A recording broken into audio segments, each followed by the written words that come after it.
और आप देख रहे हैं आपका अपना news channel TV first. Rewa नगर निगम क्षेत्र में निरंतर हो रहे बहुमंजिला इमारत के निर्माण और गली कूचों में अवैध रूप से खुले कोचिंग सेंटर आए दिन बच्चों के जीवन से खिलवाड़ कर रहे हैं। यदि हम सिरमौर चौराहा स्थित रमा गोविंद पैलेस का हाल देखें तो बच्चों के परिजन भी वहां का नजारा देखकर कांप जाएंगे। केवल हम रमा गोविंद पैलेस की बात करें तो इस बिल्डिंग में आधा सैकड़े के करीब कोचिंग सेंटर संचालित हो रहे हैं, लेकिन सुरक्षा के लिए कोई इंतजाम नहीं किए गए। नियमों की ताक पर रखकर बच्चों के जीवन से खिलवाड़ किया जा रहा है। यहाँ इलेक्ट्रिक तार पानी में तैरते नजर आ रहे हैं जो आए दिन हादसे को दावत देते हैं। फायर सिस्टम का कोई ऐसा इंतजाम नहीं है जिसके होने से हादसे को रोक दिया जा सके। किसी भी क्लास में एग्जिट रूम नहीं है, लेकिन प्रशासन भी मौन है। प्राइवेट बिल्डिंग होने की वजह से नगर निगम प्रशासन कई बार इस संबंध में नोटिस जारी कर चुका है, लेकिन किसी भी तरह का परिवर्तन नहीं हुआ। जबकि पूर्व में कई आगजनी की घटना हो चुकी है। LG शोरूम में शॉर्ट सर्किट से आग लग गई थी, जिसे पूरा शोरूम जलकर खाक हो गया क्योंकि यहाँ फायर सिस्टम नहीं लगा हुआ था, जिससे यह घटना घटी। इस तरह सिरमौर चौराहे में कपड़े के शोरूम में आग लगी तो पूरी दुकान जलकर खाक हो गई। यहाँ भी कोई फायर सिस्टम नहीं लगा होने की से यह घटना हुई, फिर भी कोई एक्शन नहीं लिया जा रहा है। मुझे लगता है काफी लोगों ने कई व्यवस्था कर रखी है। हमारे यहाँ भी देख रहे होगे, सामने दिख रहा है वो लगा हुआ है। तो जितना संभव उतना किया था। एक आध बार ऐसे छोटी छोटी आगे लगी थी, लेकिन उसको तुरंत कंट्रोल कर लिया गया। यदि इससे भवन में कोई घटना दुर्घटना मान लीजिए होती है तो इसके लिए क्या व्यवस्था है भवन में यहाँ? इसलिए पहली बात तो इसमें 2 सीढ़ियाँ हैं आपकी। जो सीढ़ी काफ़ी चौड़ी सीढ़ी है और एक आपकी आगे सीढ़ी है। तो कई बार तो भूकंप का भी झटका आया था अभी बीच में 3-4 साल पहले। हम लोग काफ़ी जल्दी से नीचे पहुँच गए थे खुले मैदान में। नहीं, जैसे घटना जैसे अभी बाहर हुई है, दिल्ली में हुई, आज कभी घटना इस तरह की होती है तो किस तरह से बचाव होगा आज पर या फिर किसी भूकंप को कैसे काबू पाया जाए? यहाँ से बाहर निकलते हैं जो हम लोग के डायरेक्शन रहते हैं, उसमें गवर्नमेंट भी कई डायरेक्शन देती है क्या करना उसी में, तो हम लोग करते हैं। काफ़ी समय से हम यहाँ पे हैं। आपके अपना बना हुआ है। आपके खिलाफ देखिए भवन बना हुआ है, जिसमें कितने एग्जिट डोर है बाहर निकलने के? जिस रास्ता हमारा वो रास्ता है, वहाँ पे रास्ता है। बाहर जाने का यही है, एक रास्ता रहता है क्लासरूम में जाते हैं, यही रास्ता है। उसके बाद आगे निकलने पे कई रास्ते खुल जाते हैं। मतलब 2 रास्ते हैं हमारे पास। बाहर निकलने के बाद 2 रास्ते हैं। यहाँ से आगे से भी इस तरफ सीढ़ी लगी हुई है, इस तरफ से भी सीढ़ी लगी हुई है। बाहर अंदर कोई एग्जिट डोर नहीं। अंदर क्या होता है? अंदर तो क्लास है। जैसे क्लास से बाहर निकलेगा बच्चा, उसको निकलने की रास्ता ये है, ये रास्ता है। ये देखिए तो खोल सकते ना, हम खोल दिया जाएगा। वो क्लास खुली रहती है, आज खुली नहीं है, अभी क्लास उसमें लगी नहीं है ना, तो खुली रहती क्लास। अब सर इस बिल्डिंग में आए मुझे 2 साल हो चुके हैं।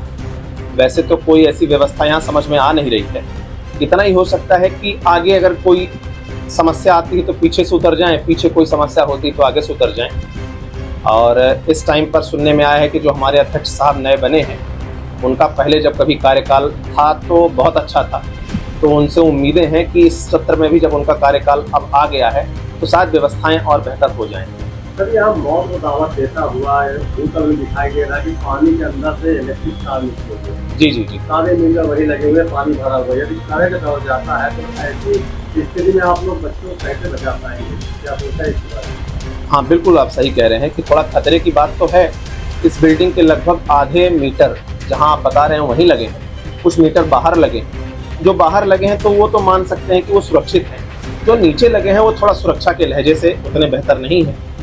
अभी बीच में शायद मीटिंग हुई थी, तो उस मीटिंग में अध्यक्ष साहब तो ये कह रहे थे कि सभी लोग चंदा इकट्ठा करें और ऐसी कुछ व्यवस्था की जाए कि उन मीटरों को ढका जाए, लेकिन वर्तमान में तो नहीं ढके हुए हैं, तो थोड़ा सा दिक्कत वाली बात तो है। कॉम्प्लेक्स में कोई ऐसा एग्जिट डोर है जहाँ से बच्चों को बाहर किया जाए? नहीं, ऐसा तो कोई डोर नहीं है जहाँ से हम बाहर कर सकें। 2 सीढ़ियाँ हैं, आगे से और पीछे से, वहीं से हम जा सकते हैं। कुल मिला के कपड़े में पूरा काम हो रहा है दिल्ली के अंदर के। हाँ, बच्चों के उद्देश्य से अगर हम बात करें, क्या है कि अगर ये दुकान व्यावसायिक रूप वाली होती, जहाँ पर एक मालिक और 2-4 कर्मचारी होते तो सुरक्षित था, लेकिन एक कोचिंग और वहाँ पढ़ने वाले अगर सैकड़ों विद्यार्थी हैं, तो अगर इस प्रकार की कोई समस्या आ जाती है तो ज़रूर मैं कह सकता हूँ कि थोड़ा सा असुविधा हो जाएगी उनको उतारने में। पहले भी हादसा हो चुका है। एक बार जो है यहाँ जहाँ मीटर लगे हुए हैं वहाँ पर हादसा हो चुका था, हम तब भी इस बिल्डिंग में थे उस समय, फिर मैं बिल्डिंग में नहीं था कुछ सालों के लिए, लेकिन उस साल जो है आगजनी हो गई थी। आगजनी हो जाने के बाद उसको सुरक्षित करवाया गया था, और शायद वर्तमान वाले अध्यक्ष भी उस समय अध्यक्ष थे, तो सुरक्षित करवाया गया था। लेकिन उसके बाद जो है फिर से अव्यवस्थाएं हुई जो अभी तक बनी हुई है। उम्मीद करता हूँ कि वो जल्दी दूर हो जाए। अपने कोचिंग सेंटर के अंदर आप लोगों ने फायर की क्या? जैसे ही कलेक्टर साहब का आदेश हुआ था तो हमने अग्निशमन यंत्र जो होता है वो हमने अपने यहाँ लगा रखा है, और जितना बड़ा कोचिंग क्लास है उस आधार पर उस साइज का लगा रखा है कि अगर मेरी क्लास में अगर ऐसा कुछ होता है, मेरे मीटर के कारण ऐसा कुछ होता है, मेरे इलेक्ट्रिक वायर के कारण कुछ होता है, तो मैं उसको बुझा सकूँ। और शासन के द्वारा कुछ लोग आए हुए थे, उसको चलाते कैसे हैं उन्होंने सिखाया भी। एग्जिट डोर कितने बने हुए हैं आपके कोचिंग में? मेरी कोचिंग में टोटल 4 एग्जिट डोर हैं, 2 आगे हैं 2 पीछे हैं। खुले रहते हैं? खुले रहते हैं, परमानेंट खुले रहते हैं। क्या नाम है आपका? इस संदर्भ में हमारा जो फायर की है उनके द्वारा इसका निरीक्षण किया गया था। दरवान रोड हमारे इसमें जो बाकी भवन थे उनके साथ साथ इस कमर्शियल कॉम्प्लेक्स का भी निरीक्षण किया गया था। जो नियमानुसार नहीं था उनका फायर सेफ्टी का, उसके लिए उनको नोटिस भी 2 बार दे जा चुकी है कि अगर ये नहीं करते तो उन पर विधिवत कार्रवाई भी की जाएगी। और इसमें हम एक बार फिर से चेक कर लेंगे, उनका जवाब वगैरह नहीं आया तो जो भी नियम के अंतर्गत प्रावधानों के अंतर्गत जो कार्रवाई है वो करवाई जाएगी। सर वहाँ एग्जिट डोर नहीं है, कम से कम 10 घटना है। इसमें जो समिति उनकी ये प्राइवेट कॉम्प्लेक्स है, ये प्राइवेट कॉम्प्लेक्स की पूर्णतः जिम्मेदारी है। अगर वो एग्जीक्यूट नहीं करते हैं तो उनको विधिवत उनकी जिम्मेदारी भी तय कर ली जाएगी ताकि प्रावधानों के अंतर्गत।